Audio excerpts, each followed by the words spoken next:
दोस्तों स्वागत है आप सभी का आपके अपने यूट्यूब चैनल बी ए सेंटर में।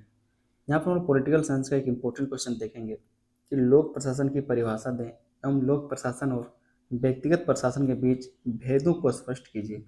लोक प्रशासन क्या होता है आपको परिभाषा देना है और इसके साथ साथ लोक प्रशासन और जो व्यक्तिगत प्रशासन है उसके बीच जो भी भेद है जो अंतर उसके बारे में आपको बताना स्पष्ट करने के लिए कहा जा रहा है। ये भी आपका एक मोस्ट इंपॉर्टेंट क्वेश्चन है। चैनल पर दोस्तों नहीं तो आप लोग चैनल को सब्सक्राइब जरूर कर लीजिएगा और वीडियो को लाइक करके अपने दोस्तों में इसको शेयर जरूर कर दीजिएगा। समझते हैं हम लोग इस क्वेश्चन के आंसर को कि लोक प्रशासन क्या है, इसकी परिभाषा और साथ में लोक प्रशासन और व्यक्तिगत प्रशासन में क्या अंतर है। कहा जा रहा है कि मनुष्य एक सामाजिक प्राणी है और अपने जीवन को व्यवस्थित ढंग से चलाने के लिए प्रशासन की आवश्यकता होती है। प्रशासन की आवश्यकता मतलब हम लोग क्या है कानून के अंतर्गत रहते हैं, ऐसा नहीं है कि जिसको जिसको मार दे, जिसके साथ गलत व्यवहार कर दे। इसलिए क्या है तो प्रशासन की आवश्यकता हमें होती है ताकि समाज सही से चल सके। प्रशासन केवल सरकार तक सीमित नहीं है बल्कि परिवार, विद्यालय, व्यवसाय तथा अन्य संस्थाओं में भी पाया जाता है। जो प्रशासन है केवल सरकार तक सीमित नहीं है बल्कि परिवार में प्रशासन होता है, विद्यालय में प्रशासन होता है, व्यवसाय में और अन्य संस्थाओं में भी ये पाया जाता है। जब प्रशासन का संबंध जनता और सरकार से होता है तो उसे लोक प्रशासन कहा जाता है। आप देखते हैं कि स्कूल में हम लोग किसका बात मानते हैं, जो हमारा हेडमास्टर होता है, जो हमारा क्लास टीचर होता है या फिर जो हमारे टीचर होते हैं हम लोग उसका बात मानते हैं। व्यवसाय में जो हमारा हेड होता है उसका, ठीक है।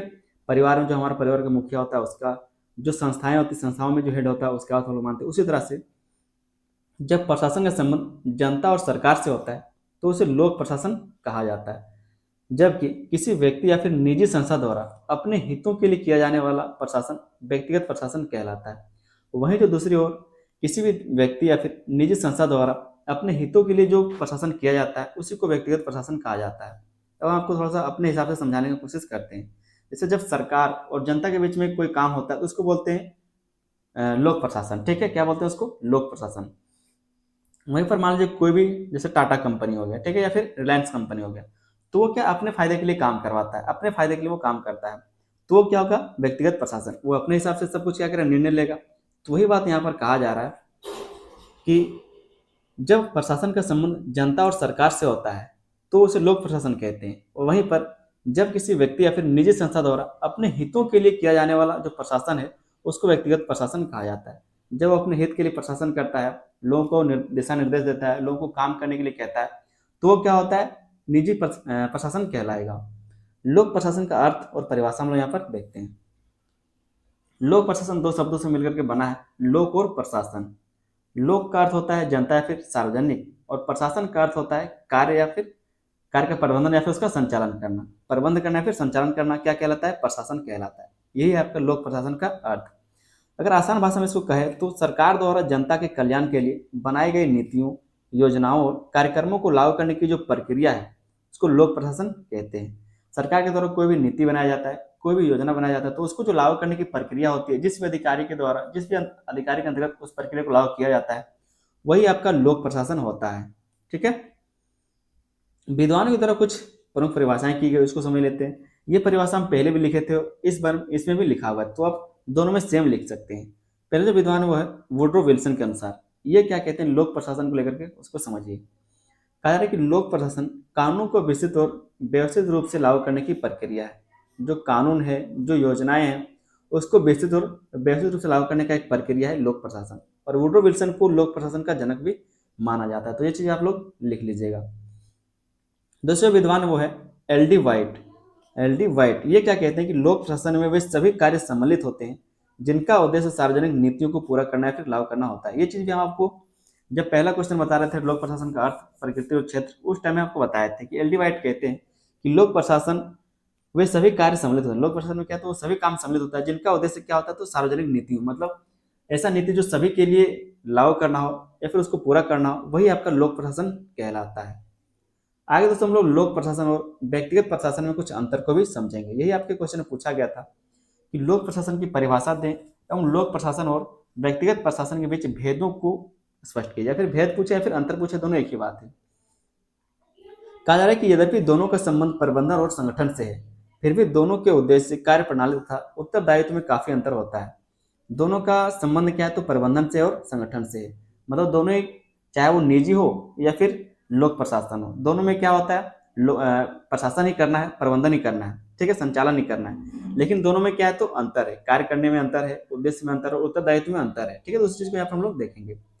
पहला जो अंतर यहाँ पर हम लोग देखते हैं वो है उद्देश्य के आधार पर। तो उद्देश्य के आधार पर जो लोक प्रशासन है उसका अलग अलग कह सकते, दोनों में भेद है, दोनों में क्या अंतर है। लोक प्रशासन अलग है और जो निजी प्रशासन, उद्देश्य दोनों का अलग है। लोक प्रशासन का मुख्य उद्देश्य जनता की भलाई और जन कल्याण होता है, जबकि व्यक्तिगत प्रशासन का मुख्य उद्देश्य निजी हितों की पूर्ति तथा लाभ कमाना होता है। लोक प्रशासन का क्या उद्देश्य होता है, जनता की भलाई करना या फिर जन कल्याण करना। मतलब जो भी सरकार के द्वारा नीति लाया जाता है, जो भी योजनाएं लाई जाती है, ठीक है, प्रशासन का काम क्या होता है, उसको लागू करना, लोगों के लिए लागू कर देना। इससे क्या होता है, ताकि जो गरीब लोग है, जो जनता है, उसका भलाई हो सके। वहीं पर जो व्यक्तिगत प्रशासन है उसमें क्या होता है, तो इसका मुख्य उद्देश्य होता है निजी हितों की पूर्ति। मतलब जो भी कंपनी का जरूरत है उसका पूर्ति करना और उससे पैसा कमाना, उससे लाभ कमाना। ये है दोनों में अंतर। दोनों का उद्देश्य के आधार पर दोनों का अंतर है। दूसरा हम देखते हैं कार्य क्षेत्र के आधार पर। कार्य के आधार पर भी दोनों में अंतर देखने को मिलता है, चाहे वो लोक प्रशासन हो या फिर निजी प्रशासन हो। लोक प्रशासन का कार्य क्षेत्र बहुत व्यापक होता है, क्योंकि यह पूरे समाज और देश से संबंधित होता है। ये कहाँ पर होता है, पूरे समाज के लिए होता है, पूरे देश के लिए होता है। जबकि व्यक्तिगत प्रशासन का कार्य क्षेत्र सीमित होता है और किसी व्यक्ति, परिवार या फिर निजी संस्था तक सीमित हो रहता है। मतलब अगर मान लीजिए कोई भी कंपनी हो, आपको टाटा का कंपनी का उदाहरण दिया था, या फिर मान लीजिए रिलायंस कंपनी का उदाहरण ले लीजिए आप, तो उसका क्या है, अपने रिलायंस वाले क्षेत्र में उसका काम करेगा, उसका जो प्रशासन है वो इसी क्षेत्र में काम करेगा। लेकिन जो लोक प्रशासन है, जो सरकारी प्रशासन है, उसमें क्या होगा, पूरे देश के बारे में बात करता है। ठीक है, तो कार्य के क्षेत्र में दोनों में अंतर देखने को मिलता है। तीसरा, उत्तरदायित्व के आधार पर, रिस्पॉन्सिबिलिटी के आधार पर। लोक प्रशासन जनता, सरकार, संविधान तथा कानून के प्रति उत्तरदायी होता है। लोक प्रशासन क्या है, तो जनता के उत्तरदायी होता है, सरकार के लिए, क्योंकि सरकार योजना बना रहा है, उसको लागू करना, उसका प्रबंधन करना, उसका जवाबदेह कौन होगा, लोक प्रशासन वाले अधिकारी होंगे। जनता के जवाबदेह होंगे, संविधान के जवाबदेह होंगे, कानून के प्रति जवाबदेह होंगे। जबकि जो व्यक्तिगत प्रशासन है वो अपने मालिक, प्रबंधक या फिर संस्था के प्रति उत्तरदायी होता है। जो जैसे मान लीजिए कोई रिलायंस कंपनी है, तो वो अपने रिलायंस कंपनी के लिए उत्तरदायी होगा, या फिर जो उसका मैनेजर होगा उसके लिए उत्तरदायी होगा, या फिर उसका जो बॉस होगा वो उसका उत्तरदायी होगा। चौथा जहाँ पर हम लोग अंतर देखते हैं वो है लाभ के आधार पर।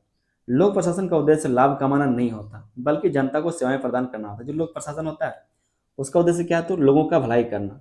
ठीक है, वहां पर कोई पैसा कमाने का बात नहीं करता। जबकि जो दूसरी ओर है वो व्यक्तिगत प्रशासन का प्रमुख उद्देश्य लाभ अर्जित करना होता है। जो प्राइवेट कंपनियां हैं, जो कोई भी व्यक्तिगत प्रशासन है, उसका प्रमुख उद्देश्य क्या होता है, तो पैसा कमाना। जैसे कि जियो वाला सिम सोच लीजिए, एयरटेल का सिम सोच लीजिए, उसका पहला उद्देश्य क्या है, पैसा कमाना। ठीक है, सेवा करना नहीं। सेवा करना अगर होता तो जो रिचार्ज हमें 399 में मिल रहा है, 299 में मिल रहा है, वो कम में मिल जाता, 20 रुपये में मिल जाता। यहाँ पर जो पांचवा हम लोग अंतर देखते हैं वो है नियमों के आधार पर। लोक प्रशासन संविधान, कानून तथा सरकारी नियमों के अनुसार कार्य करता है, जबकि व्यक्तिगत प्रशासन संस्था के आंतरिक नियमों और नीतियों के अनुसार कार्य करता है। मतलब जो लोक प्रशासन है वो संविधान के अंतर्गत रह कर काम करता है, कानून के अंतर्गत और सरकारी नियमों के अनुसार काम करता है। जबकि जो व्यक्तिगत प्रशासन है वो क्या करता है, संस्था के आंतरिक नियम, मतलब जो भी संस्था के नियम होते हैं खुद के, वो उसके अंतर्गत रह कर काम करता है। तो ये यहाँ पर अंतर देखने को मिलता है, दोनों में भेद देखने को मिलता है।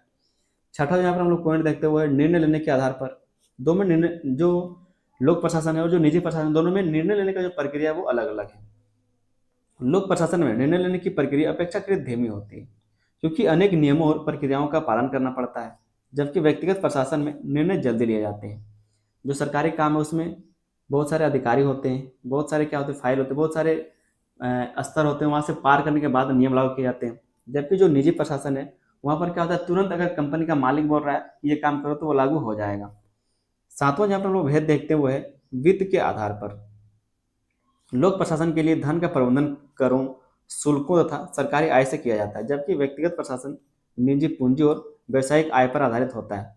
जो निजी कंपनी होता है वो क्या करते हैं, जो भी उनका अपना पूंजी होता है, जो भी कमाई होता है उस पर वो आधारित होता है। और जो लोक प्रशासन है वो किस पे होता है, जब लोग टैक्स देते हैं, शुल्क देते हैं कोई चीज़ का, या फिर जो सरकारी आय होता है जहाँ से सरकार कमाई करता है, वहाँ से उसका प्रशासन चलता है। आठवां जो अंतर हम देखेंगे वो है पारदर्शिता के आधार पर। लोक प्रशासन में पारदर्शिता और जवाबदेही अधिक होती है, क्योंकि यह जनता से जुड़ा होता है। जबकि व्यक्तिगत प्रशासन में सार्वजनिक जवाबदेही अपेक्षाकृत कम होती है। लोक प्रशासन में क्या है, तो जो जनता है, जो लोग है, वो उसको जवाबदेह बना सकता है, जो प्रशासन उससे मांग सकता है रिपोर्ट। लेकिन जो निजी कह सकते हैं, जो निजी कंपनियां हैं या फिर जो निजी व्यवस्थाएं, जो निजी लोक प्रशासन है, ठीक है, व्यक्तिगत लोक प्रशासन है, वो आपको जवाबदेह क्यों होगा, आपको वो जवाब क्यों देगा कि उन्होंने रेट क्यों बढ़ाया नहीं बढ़ाया, सब नहीं दे सकता ना। तो अगला जो हम लोग यहाँ पर अंतर देखेंगे वो है सेवाओं के आधार पर। लोक प्रशासन सभी नागरिकों को बिना किसी भेदभाव के सेवाएं प्रदान करने का प्रयास करता है, जबकि व्यक्तिगत प्रशासन अपनी संस्था या फिर ग्राहकों तक ही सेवाएं सीमित रखता है। जो लोक प्रशासन वो क्या करता है, उसके जो भी नागरिक हैं सभी को बराबर बराबर सेवा प्रदान करता है, जबकि जो निजी लोक प्रशासन वो क्या करता है, जो भी उसके ग्राहक होते हैं या फिर जो उससे कनेक्ट होता है, जो भी उसके संस्था के लोग होते हैं, सिर्फ उन्हें तक सेवाओं को सीमित रखता है। 10वां पॉइंट है उदाहरण के आधार पर। जिला प्रशासन, पुलिस विभाग, सरकारी विद्यालय तथा सरकारी अस्पताल लोक प्रशासन के उदाहरण हैं, जबकि निजी विद्यालय जो है, जो निजी अस्पताल है, कंपनियां हैं और व्यापारिक संस्थाएं व्यक्तिगत प्रशासन के उदाहरण हैं। तो ये सब क्या है, उदाहरण भी देकर के आप समझ सकते हैं। एक छोटा सा आप लोग निष्कर्ष जरूर लिख लीजिएगा। निष्कर्ष को ऐसा लिख सकते हैं कि इस प्रकार लोक प्रशासन और व्यक्तिगत प्रशासन दोनों का संबंध प्रशासनिक कार्यों से है, लेकिन लोक प्रशासन का उद्देश्य जन कल्याण और सार्वजनिक हित होता है, जबकि व्यक्तिगत प्रशासन का उद्देश्य निजी हित और लाभ प्राप्त करना होता है। यही दोनों के बीच में सबसे बड़ा अंतर है, और यही जो अंतर है दोनों के बीच में बहुत बड़ा है। किसके इस बीच में, तो लोक प्रशासन और व्यक्तिगत प्रशासन के बीच में। व्यक्तिगत प्रशासन मतलब जहाँ पर लोग अपने हित के लिए सोचते हैं, और लोक प्रशासन का मतलब जहाँ पर सरकार लोगों के हित के लिए सोचता है। बस यही आपको फर्क लिखना है। उम्मीद करते हैं क्वेश्चन का आंसर आपको समझ में आया होगा। चैनल पर नहीं तो आप लोग चैनल को अभी कभी सब्सक्राइब कर लीजिए, साथ में वीडियो को लाइक करके अपने दोस्तों में इसको शेयर भी कर देना है। मिलते हैं हम लोग किसी अगले वीडियो में, तब तक के लिए धन्यवाद। जय हिंद।